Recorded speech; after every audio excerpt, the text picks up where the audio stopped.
Hello मित्रों, नमस्कार। एक बार फिर से हम आप लोगों का इस YouTube चैनल पर स्वागत करते हैं। मित्रों, आज का जो हमारा टॉपिक है वो है अनुसंधान परिकल्पना का परीक्षण करना। क्या है मित्रों टॉपिक? अनुसंधान परिकल्पना का परीक्षण करना। तो इसके कितने स्टेप्स होते हैं, क्या क्या स्टेप्स होते हैं, क्रम वाइज हम लोग जो है इसका आज अध्ययन करने वाले हैं। और यह एक बहुत ही महत्वपूर्ण वीडियो हो सकता है जो रिसर्च की तैयारी करना चाहते हैं, जो नेट JRF देना चाह रहे हैं, उनके लिए बहुत ही ज़्यादा हेल्पफुल वीडियो हो सकता है।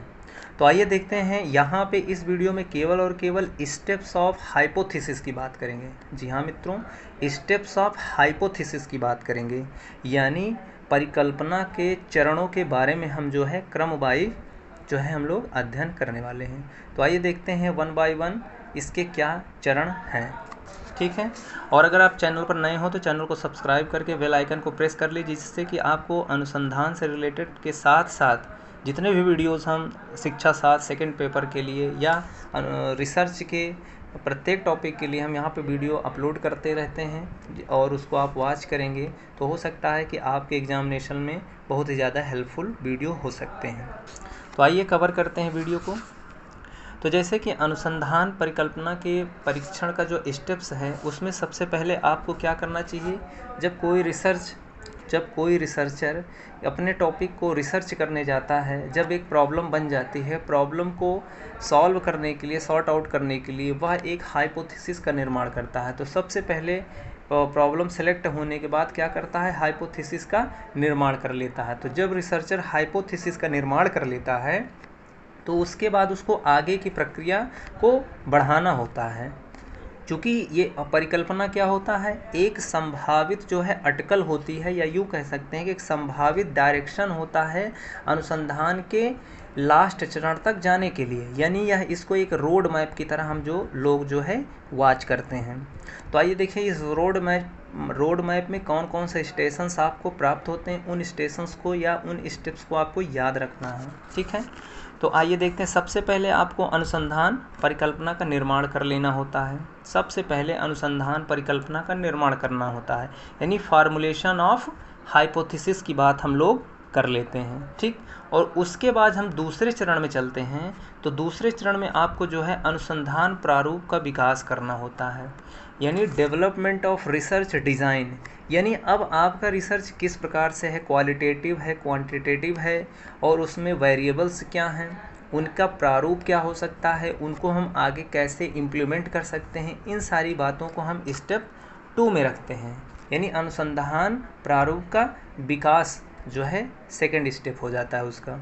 फिर उसके बाद जब डिज़ाइन तैयार कर लेते हैं तो हमको क्या करना होता है, प्रतिदर्श का चयन करना होता है। यानी उस प्रारूप को तैयार करने के बाद अब देखेंगे कि उसमें इसका प्रतिदर्श का चयन किस प्रकार से किया जाए और कैसा प्रतिदर्श इसमें इस्तेमाल किया जाए, यानी सैम्पलिंग कौन सी इसमें लगाया जाए जिससे कि हमको प्रतिदर्श आसानी से चयन किया जा सके।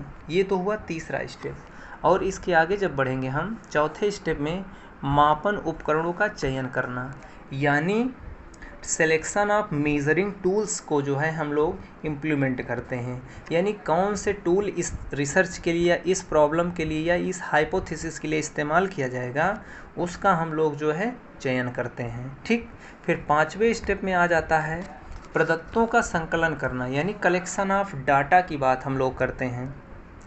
और यानी टूल्स के अकॉर्डिंग ही हम क्या करते हैं, प्रदत्तों का चयन करते हैं, प्रदत्तों का संकलन करते हैं। ठीक। उसमें टूल्स इस्तेमाल किए जाते हैं। तो इसके बाद जो पाँचवें स्टेप में है प्रदत्तों का संकलन करना। फिर छठे स्टेप में आपका आ जाता है प्रदत्तों का विश्लेषण करना, यानी एनालिसिस ऑफ डाटा, यानी सांख्यिकी विधियों का हम लोग यहाँ पे इस्तेमाल करते हैं। और सांख्यिकी विधि का इस्तेमाल करने के बाद हम प्रदत्तों का विश्लेषण करते हैं, उसी को हम लोग जो है एनालिसिस ऑफ डाटा की संज्ञा देते हैं। ठीक। फिर इसके बाद आगे बढ़ते हैं तो हम सांख्यिकी परिकल्पना का परीक्षण करते हैं। This is a very important. बिल्कुल लास्ट स्टेज पर जब हम पहुंचते हैं तो जब हम एनालिसिस ऑफ डाटा कर लेते हैं तो हम सांख्यिकी परिकल्पना का परीक्षण करते हैं, यानी टेस्टिंग स्टैटिस्टिकल हाइपोथेसिस की बात हम लोग करते हैं। अब यहाँ पे क्या होता है, जैसे कि हाइपोथेसिस हम दो प्रकार के बनाते हैं, एक नल हाइपोथेसिस बनाते हैं, एक अल्टरनेट हाइपोथेसिस बनाते हैं। अब देखिए यहाँ पे हम केवल और केवल स्टेप्स ऑफ हाइपोथेसिस की बात कर रहे हैं। इसमें जितने भी स्टेप्स लिए गए हैं उनकी अलग अलग विवेचना भी की जा सकती है और किया भी जाता है, तो हम इस वीडियो के अंतर्गत उसकी विवेचना नहीं ले रहे हैं। ठीक है, हम जिस प्रकार से आगे के वीडियोस कवर करेंगे उसी के हिसाब से हम वहाँ पे टॉपिक्स भी सेलेक्ट करते रहेंगे। तो आपको यहाँ पे हम यह बता देना चाहते हैं कि H0 को हम जो है क्या करते हैं, नल हाइपोथेसिस से डिनोट करते हैं, और H1 को हम लोग जो है वैकल्पिक हाइपोथेसिस के नाम से जानते हैं। तो यहाँ पे दो कंडीशंस हो सकते हैं। जब सांख्यिकीय परिकल्पना का परीक्षण करते हैं तो यहाँ पे दो कंडीशंस हो सकती हैं। पहली कंडीशन ये हो सकती है कि जो हमने नल हाइपोथेसिस बनाया है वो सत्य भी हो सकता है, और अगर सत्य हो गया तो हम उसको स्वीकार कर लेंगे, और जैसे ही नल हाइपोथेसिस स्वीकार हो जाता है वहाँ पे अल्टरनेट यानी H1 को हम क्या कर देते हैं, अस्वीकार कर देते हैं, यानी रिजेक्ट कर देते हैं। अगर H0 एक्सेप्ट करेंगे तो H1 को रिजेक्ट कर देंगे। ये वहाँ पे एक सिस्टम होता है। और दूसरा केस यह हो सकता है कि H0 यानी नल हाइपोथेसिस अस्वीकार हो जाए तो हम अल्टरनेट को क्या करते हैं, स्वीकार कर लेते हैं। या यूँ कह सकते हैं कि सेकंड केस हमारे पास यह हो सकता है कि नल हाइपोथेसिस रिजेक्ट कर सकते हैं तो हम क्या करेंगे, अल्टरनेट हाइपोथेसिस को क्या करेंगे, एक्सेप्ट कर लेंगे। तो यही प्रक्रिया होती है सांख्यिकी परिकल्पना का परीक्षण में।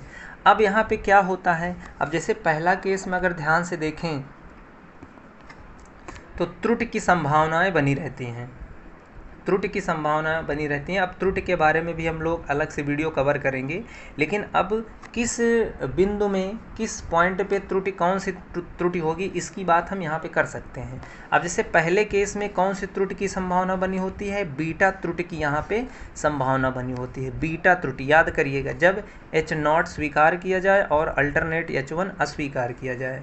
और दूसरे केस में अगर H0 अस्वीकार किया जाता है, H1 स्वीकार किया जाता है, तो यहाँ पे अल्फा त्रुटि पॉसिबल होती है। अर्थात आगे हमने यहाँ पे लिखा है कि पहले केस में बीटा त्रुटि की संभावना बनी होती है और सेकंड केस में अल्फा त्रुटि की संभावना बनी होती है। तो यही था हमारे पास स्टेप्स ऑफ हाइपोथेसिस। अब अगर ध्यान से देखें तो इसको इन शॉर्ट फॉर्म में आपको याद करने का एक हमने यहाँ पे ट्रिक बनाया है। इस ट्रिक को आप याद कर सकते हैं, ये हेल्प कर सकता है। HDS plus cat, HDS plus CAT, CAT मतलब कैट। इसको अपने भाषा में अपने दिमाग में जैसे भी इसकी इमेज आप बना सकते हैं। तो HDS प्लस कैट आप याद करेंगे तो ये सारे स्टेप्स आपको 1 बाय 1 याद रहेंगे। अब इसका ये देख लेते हैं आगे हम लोग फुल फॉर्म क्या हो सकते हैं। अब जैसे HDS, H का मतलब क्या है, फार्मूलेशन ऑफ हाइपोथेसिस। D का मतलब क्या है, डिज़ाइन ऑफ हाइपोथेसिस। S का मतलब है सैम्पलिंग ऑफ हाइपोथेसिस। T, यहाँ जो हमने प्लस लिखा था उसको आप एज अ T समझिएगा, T है, प्लस का मतलब T, तो T मतलब होता है tools, selecting of measuring tools, कौन से टूल्स इस्तेमाल कर रहे हैं। और C का मतलब होगा यहाँ पे कलेक्शन ऑफ डाटा, और A का मतलब होगा एनालिसिस ऑफ डाटा। T का मतलब होगा टेस्टिंग हाइपोथेसिस, टेस्टिंग हाइपोथेसिस। तो इस तरीके से आप देख सकते हैं 1 2 3 4 5 6 7 जो 7 स्टेप्स हैं आपके इंक्लूड हो जाते हैं। तो आप अगर इतना याद करेंगे HDS प्लस कैट, तो आई होप ये स्टेप्स ऑफ हाइपोथेसिस आराम से याद भी रहेगा और कभी भूलेगा भी नहीं, और क्वेश्चन पेपर में आप सही करके आएंगे। तो आई होप वीडियो आपको कैसे लगा ये आप कमेंट के माध्यम से ज़रूर बताइएगा, और कोई दिक्कत कोई परेशानी हो तो वो भी आप कमेंट के माध्यम से पूछने का प्रयास कर सकते हैं। और फिर मिलते हैं हम नए वीडियो और नए कंटेंट के साथ। तब तक के लिए मित्रों, जय हिंद।